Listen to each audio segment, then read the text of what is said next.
I would like to call on the next speaker. The Assembly will hear an address by His Excellency Prabowo Subianto, President of the Republic of Indonesia. I request protocol to escort His Excellency and invite him to address the Assembly.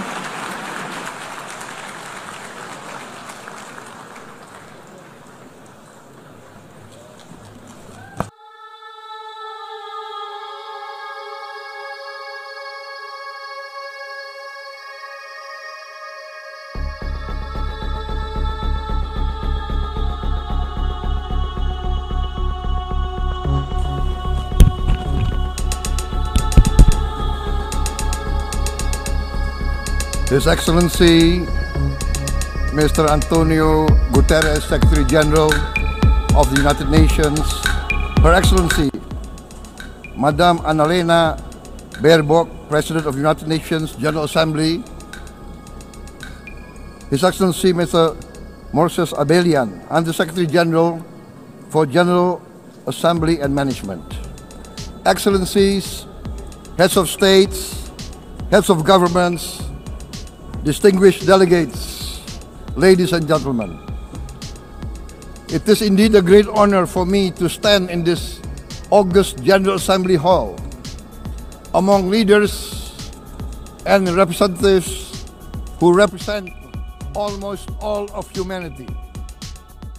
We differ in race. Hikmah mikrofon mati, pesan Presiden Prabowo di sidang umum PBB jadi lebih dicari. Analisis oleh Ulul Albab, Ketua ICMI Jawa Timur. Mikrofon itu tiba-tiba mati saat Presiden Prabowo masih bicara. Mulutnya bergerak, tangannya tetap menekankan kalimat, tapi suaranya menjadi kurang keras, meski masih terdengar oleh para peserta KTT di ruang sidang umum PBB itu. Di podium PBB di New York, Amerika Serikat, Senin tanggal 22 September tahun 2025 itu, suara Presiden Prabowo memang tetap menggelegar seperti biasanya. Karena kejadian itu publik menjadi geger. Disabotase, kata sebagian orang. Konspirasi, kata yang lain. Benarkah demikian? Ternyata, tidak. Mic itu memang otomatis mati. Aturan sidang PBB, 5 menit. Lebih sedikit boleh. Tapi kalau lebih banyak maka lampu merah otomatis nyala, mic pun putus. Dan itu berlaku untuk semua. Termasuk Amerika, termasuk Tiongkok, termasuk Indonesia. Yang menarik sebetulnya bukan soal teknisnya, tapi momennya. Mic mati saat Prabowo sedang masuk ke inti pidato. Tentang tawaran Indonesia, tentang pasukan perdamaian, tentang keadilan untuk Palestina. Kalimatnya terpotong, menggantung, hanya bisa didengar oleh delegasi yang ada di dalam ruangan itu. TV yang melakukan siaran langsung tidak bisa mendengar. Maka dunia dibuat penasaran, apa tadi katanya Prabowo? Begitu kira-kira banyak orang yang bertanya. Tapi justru disitulah dramanya. Isi pidato Prabowo sebenarnya sederhana. Meski harus diakui tegas. Tentang Palestina. We call for justice for the Palestinian people. Their suffering has been too long ignored. Kami menyerukan keadilan bagi rakyat Palestina. Penderitaan mereka sudah terlalu lama diabaikan. Lalu tentang standar ganda sejumlah negara, this double standard is dangerous, standar ganda ini berbahaya. Dan tentang aksi nyata, Indonesia siap kirim pasukan perdamaian. 3 pesan, singkat, padat, tapi mic mati membuatnya jadi berita besar. Viral, dibicarakan, dicari. Kalau mic tidak mati, mungkin hanya jadi berita rutin sidang umum PBB. Dibaca sekilas, lalu hilang. Karena mic mati membuat pidato itu hidup. Saya jadi teringat rapat atau hajatan di kampung. Mikrofon sering mati juga, tapi bukan karena aturan 5 menit. Karena kabel longgar, atau listrik diarpet. Kadang bukan hanya mic, seluruh lampu mati. Tapi yang ini beda, mati bukan karena teknis. Mati karena aturan. Tapi efeknya sama, membuat suasana berubah. Bedanya, kalau di kampung, rapat jadi gaduh. Orang menunggu teknisi memperbaiki. Tapi di PBB, justru tepuk tangan panjang menggema. Presiden Prabowo berdiri tegak. Tidak terlihat marah. Tidak terlihat tersinggung. Ia tetap tersenyum kecil. Seperti sudah terbiasa. Wajar, karena Prabowo bukan orang baru di panggung politik. Sudah puluhan tahun bicara dengan atau tanpa mic. Mic mati, tapi pesan tetap hidup. Bahkan, lebih keras. Lebih menggema. Politik memang begitu. Kadang hal kecil jadi besar. Kadang hal besar jadi kecil. Prabowo menyampaikan pidato yang banyak pemimpin lain juga sampaikan, yaitu tentang keadilan, dua negara, perdamaian. Tapi nikmati membuatnya berbeda. Sejarah kadang tidak ditentukan oleh paragraf panjang, tapi oleh satu momen yang terputus. Mikrofon itu mati, tapi justru menghidupkan diskusi baru, tentang Palestina, tentang standar ganda, tentang sikap Indonesia. Dan publik dunia akhirnya tahu, Indonesia tidak hanya datang untuk hadir. Indonesia datang untuk bersuara. Mungkin ini yang disebut, blessing in disguise. Mik boleh mati, tapi pesan Prabowo justru jadi lebih hidup. Bukan sekadar menyuarakan simpati, tapi justru menawarkan solusi konkret. Untuk Palestina, Indonesia siap, tidak hanya bicara tapi juga bertindak. Isi pidato Prabowo sendiri sebetulnya cukup padat. Ada 3 hal menonjol. Pertama, soal Palestina. We call for justice for the Palestinian people. Their suffering has been too long ignored. Kami menyerukan keadilan bagi rakyat Palestina. Penderitaan mereka sudah terlalu lama diabaikan. Kalimat ini bukan basa-basi. Dari dulu Indonesia memang konsisten, tapi kali ini nadanya terasa lebih tegas, lebih personal.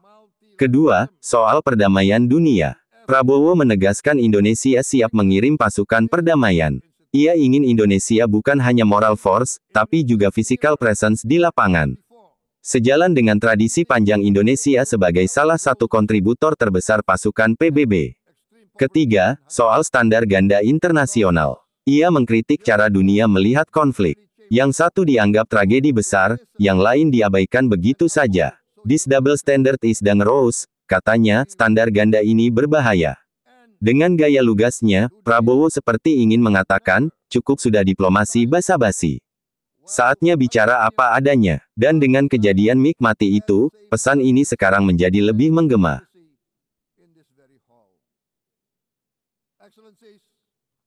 Thucydides warned, the strong do what they can, the weak suffer what they must. We must reject this doctrine. The United Nations exist to reject this doctrine. We must stand for all, the strong and the weak. Might cannot be right. Right must be right. Indonesia today is one of the largest contributors to United Peacekeeping Forces. We believe in the United Nations. We will continue to serve where peace needs guardians, not with just words, but with boots on the ground.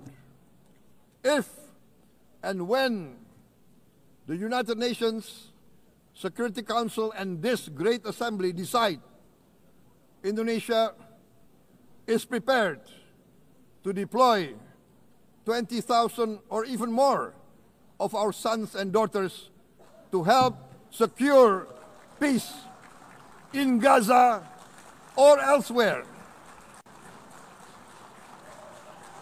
in Ukraine, in Sudan, in Libya, everywhere when the peace needs to be enforced, peace needs to be guarded, we are ready.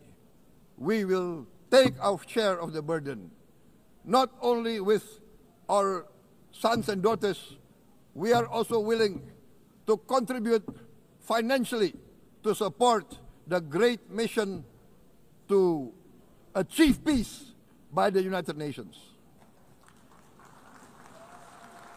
Madam President, Excellencies, I propose to this Assembly a message of hope and optimism, grounded in action and execution. Today, we heard the speech of Madam President, the President of the United Nations General Assembly. Yes, it is true what she said. Without the International Civil Aviation Organization, will we be here today? Will we sit in this great hall? Without the United Nations, we cannot be safe. No country can feel secure. We need the United Nations, and Indonesia will continue to support the United Nations, even though we still struggle, but we know the world needs a strong United Nations. The world's population is growing. Our planet is under strain. Food, energy, and water insecurity haunt many nations. We choose to answer these challenges directly at home and to help abroad wherever we can. This year, Indonesia recorded the highest rice production and grain reserves in our history. We are now self-sufficient in rice, and we are starting now to export rice to other nations in need, including providing rice for Palestine. We are building resilient food supply chains, strengthening farmer productivity, investing in climate-smart agriculture to ensure food security for our children and for the children of the world. We are confident in a few years' time, Indonesia will be the granary of the world. As the world's largest island state, we testify before you that we are already experiencing the direct consequences of climate change, particularly the threat of rising sea levels. The sea level on the north coast of our capital city is increasing by 5 centimeters every year. Can you imagine in 10 years? Can you imagine in 20 years? For this, we are forced to build a giant seawall, 480 kilometers in length. It will take us maybe 20 years, but we have no choice. We have to start now. Therefore, we choose to confront climate change not by slogans, but by immediate steps. We are committed to meeting our 2015 Paris Agreement obligations. We aim to achieve net zero emission by 2060, and we are very confident we can achieve net zero emission much earlier. We aim to reforest more than 12 million hectares of degraded forest, to reduce forest degradation, to empower local communities with quality green jobs for the future. Indonesia is shifting decisively from fossil fuel-based development towards renewable-based development. From next year, most of our additional power generation capacity will come from renewables. Our goal is clear: to lift all of our citizens out of poverty and make Indonesia a hub for solutions to food, energy, and water security. Madam President, Excellencies, we live in a time when hatred and violence can seem to be the loudest voices. But beneath this loud noise lies a quieter truth, that every person longs to be safe, to be respected, to be loved, and to leave a better world to their children. Our children are watching. They are learning leadership not from textbook, but from our choices. Today, still, a catastrophic situation in Gaza is unfolding before our eyes. At this very moment, the innocent are crying for help, are crying to be saved. Who will save them? Who will save the innocent? Who will save the old and women? Millions are facing danger at this very moment. As we sit here, they are facing trauma. They are facing irreparable damage to their bodies. They are dying of starvation. Can we remain silent? Will there be no answer to their screams? Will we teach them that the human family can rise to the challenge? Madam President, we must act now. Many speakers have said that. We must stand for a multilateral order where peace, prosperity, and progress are not the privilege of a few, but the right of all. With a strong United Nations, we can build a world where the weak do not suffer what they must, but live the justice that they deserve. Let us continue humanity's great journey of ideals, the selfless aspirations that created the United Nations. Let us use science to uplift, not use science to destroy. Let rising nations help others to lift themselves. I am convinced that the leaders of the great world civilizations of the West, of the East, of the North, of the South, leaders of America, Europe, of India, China, the Islamic world, the whole world, I am convinced they will rise to their role demanded by history. We are all hopeful that the leaders of the world will show great statesmanship, great wisdom, restraint, humility, overcome hate, overcome suspicion. Madam President, distinguished delegates, we are greatly heartened by the events of the last few days, where significant leading countries of the world have chosen to side with history, to choose the right side of history, the path of the moral high ground, the path of rectitude, the path of justice, the path of humanity, to shun hatred, to overcome suspicion, and to avoid the use of violence. The use of violence will beget violence. No one country can bully the whole community of the human family.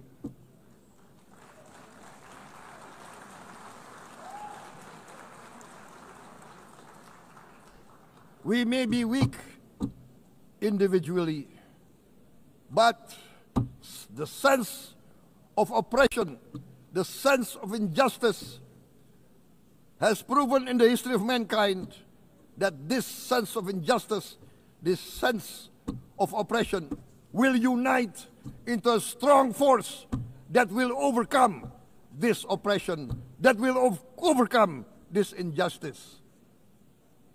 To close, I would like to reiterate again Indonesia's complete support for the two-state solution in Palestine. We must have an independent Palestine, but we must also recognize, we must also respect, and we must also guarantee the safety and security of Israel. Only then we can have real peace,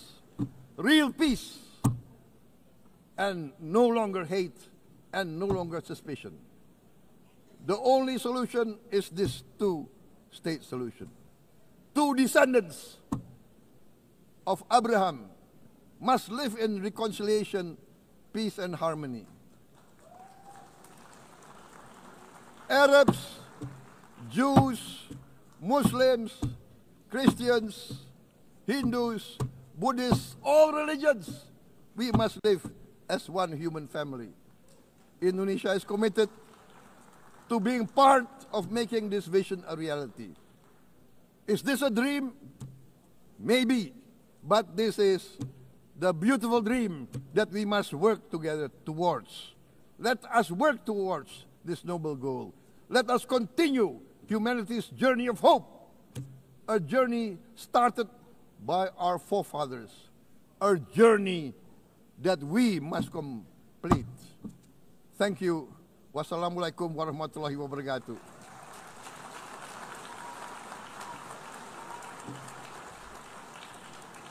Shalom. Om Santi, Santi, Santi Om. Namo Buddhaya. Thank you very much. May God bless us all. May peace be upon us. Thank you very much.